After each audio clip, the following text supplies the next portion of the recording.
on est rendu à déguster notre forêt nourricière. Qu'est-ce qu'on mange? On mange un riz au poisson et à la sauce à l'oseille. Et on mange un gratin de bêta-carre des plantains majeurs. Puis on boit aussi.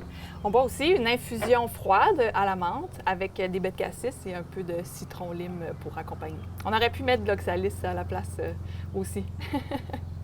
Tantôt, on était dans une forêt nourricière, c'est un lieu public. Mais comment on peut ramener ce concept-là chez nous? Bien, tu sais, toi, c'est un peu ce que tu as fait ici. Là. Bien, finalement, comment on peut ramener le concept ici? C'est simple, c'est le même principe. Dans le fond, dans tous les projets que j'ai faits, on pourrait le faire différemment, mais moi, je suis partie d'une pelouse, finalement, qui est une monoculture de graminées, puis qu'on transforme on améliore la biodiversité, finalement. On améliore le type de plantes différentes. On augmente le type de plantes différentes, pardon. Donc, c'est sûr qu'une pelouse, bien, c'est pratique pour que les enfants puissent jouer, mais oui. À part de ça... Il n'y a pas autant d'utilité, effectivement, sauf pour certaines activités. Ça peut être pratique pour marcher ou pour jouer au golf, mais sinon, il n'y a pas autant de... Jouer au ballon? Ouais. On sait bien que du golf de fond de cours, il n'y a rien de mieux, là, une tête qui passe les voisins. Là. C'est peut-être pas la place. Par contre, moi, j'ai un garçon qui a 9 ans en ce moment, qui aime beaucoup jouer au ballon, tout ce qui est baseball, mini-pot, soccer, tennis, badminton, n'importe quoi qu'il faut frapper quelque chose ou lancer une balle. Fait qu'on a quand même gardé un petit peu d'espace. Là, présentement, il joue au spike-ball au milieu de la cour. Fait que c'est pour ça qu'on a encore un genre de gazon de cour, mais plus il va grandir. À chaque année, ils grandissent, on en enlève un petit peu de pelouse. Tu parlais de tes enfants, justement, à quel point ils s'impliquent dans la forêt nourricière ici ou à l'entretien ou j'imagine plus à la récolte, oui, peut-être? Beaucoup plus à la récolte. Là. De plus en plus, on leur fait faire des tout petites tâches, mais je sais pas pourquoi ils n'étaient pas très intéressés depuis le début, fait que j'ai vraiment pas poussé, donc on a juste fait des tâches intéressantes. La récolte de fraises, par exemple. Ça, c'est quelque chose qu'ils aiment beaucoup. Mais même à ça, on dirait que l'année passée, on en avait beaucoup. On en avait pour 1 heure de récolte presque tous les matins. Fait que là, ils la faisaient pas au complet. Mais c'est beaucoup de travail. Ça impliquait quand même, c'est ça. Fait que, tu sais, j'imagine, là, ta cour est bien garnie, là, même que j'imagine que des fois, tu te demandes s'il reste de la place, tu sais. Exactement. Mais c'est un processus qui a pris sûrement plusieurs années, là.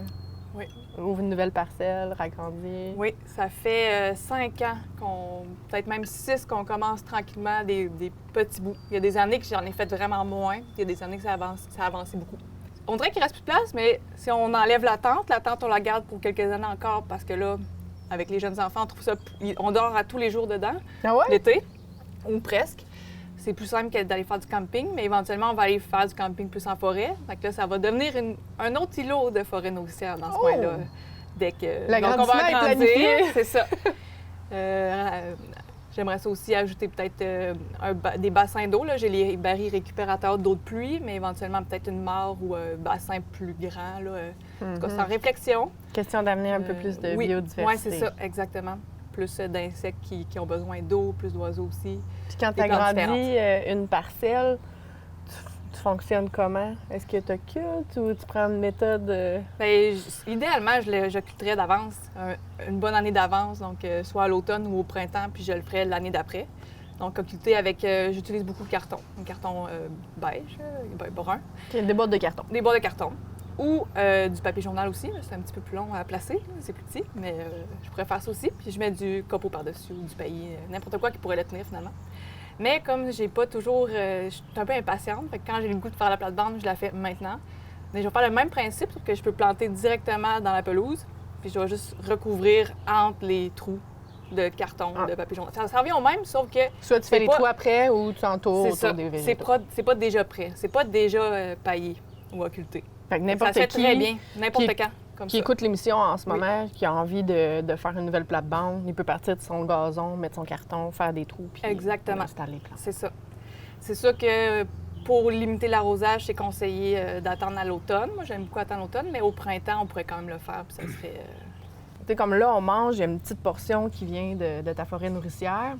Avec une forêt nourricière, est-ce qu'on peut vouloir avoir une autonomie alimentaire ou est-ce que c'est comme plus une petite portion de ton alimentation ou comment?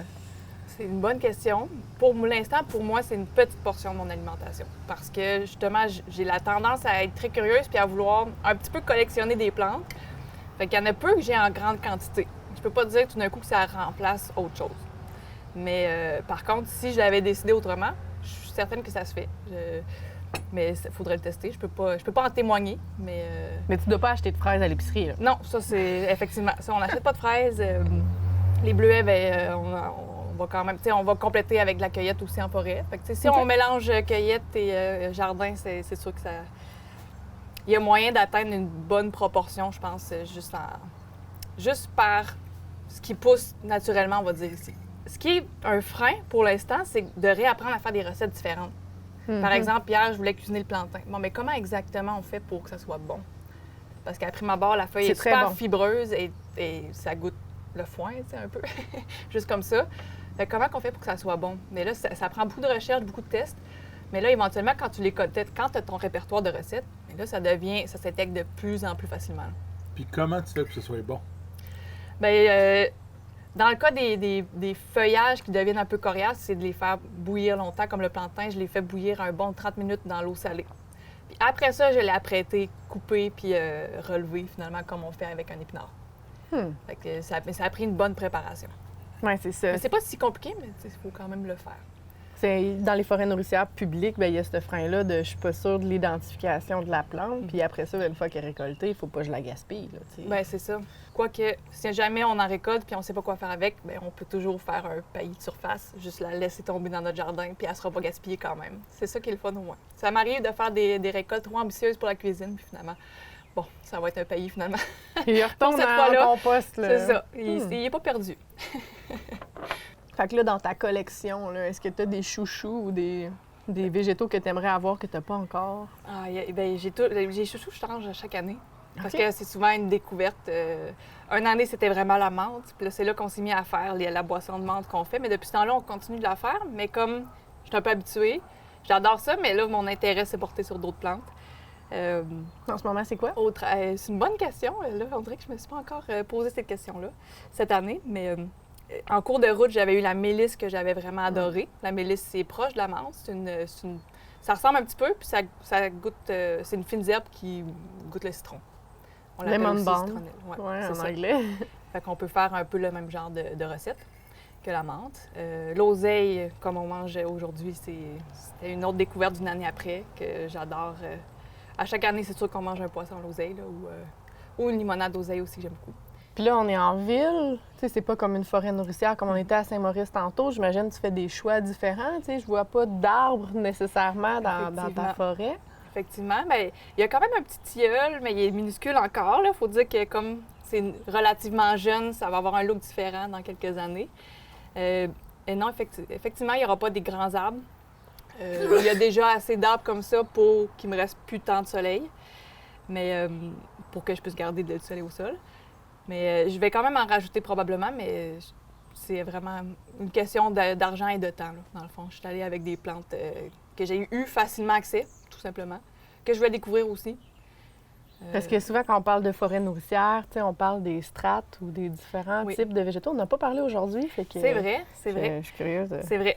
Bien, je dirais que ce qui manque dans ma forêt nourricière en ce moment, c'est un peu ça. C'est l'idée de grandeur, d'avoir l'impression que c'est une forêt unie. Là, on a comme, on va dire, 4 petits espaces qui sont des îlots. Il y a un peu d'étage, il y a quand même des couvre-sols, dans le fond. Comme dans une forêt, il va y avoir des plantes qui poussent au sol. Fait que c'est la plante, la strate couvre-sol. Des herbacées un petit peu plus hautes. Après ça, il y a des petits arbustes, puis après ça, il y a les grands arbustes et les arbres. Donc, c'est vrai qu'on n'a pas beaucoup ce feeling-là ici. Puis on pourrait rajouter... les plantes grimpantes aussi, effectivement. Qu'on peut voir en arrière de toi en ce moment. Oui, c'est ça. Là, je les ai fait grimper sur la clôture, mais éventuellement, je pourrais en faire grimper dans les arbres. Donc, vraiment utiliser les arbres comme support pour grimper, comme ça se passe en forêt. Fait que, tu sais, ici, Céline, elle en parlait. En Abitibi, on est zone 1, 2. C'est quand même vraiment froid. Les gens, ils disent tout le temps qu'on est limité dans le choix de nos végétaux, mais tu sais, on voit ici que t'as une grande diversité puis qu'il est loin de manquer d'options. Là. Non, il ne manque pas d'options. Il y a tellement trop d'options qu'on n'est pas capable de toutes les apprendre. Ça prend du temps. Mais là, je repense à une autre plante grimpante que je voudrais ajouter et découvrir éventuellement, c'est les kiwis. Ah oui. Que j'aimerais bien essayer. Mais c'est parce que il y a eu un autre frein aussi, c'est que j'ai un sol très argileux. C'est pas un sol super propice pour les plantes fruitières en général. Ils ont besoin de plus de drainage. Le mien, il se draine pas très rapidement. Donc, il faudrait que je travaille avec des buttes ou que... Puis jusqu'à date, j'ai fait beaucoup plus simple, donc pas de but. Mais éventuellement, ça ne m'empêcherait pas d'en intégrer, mais avec un petit peu plus de préparation, si on veut.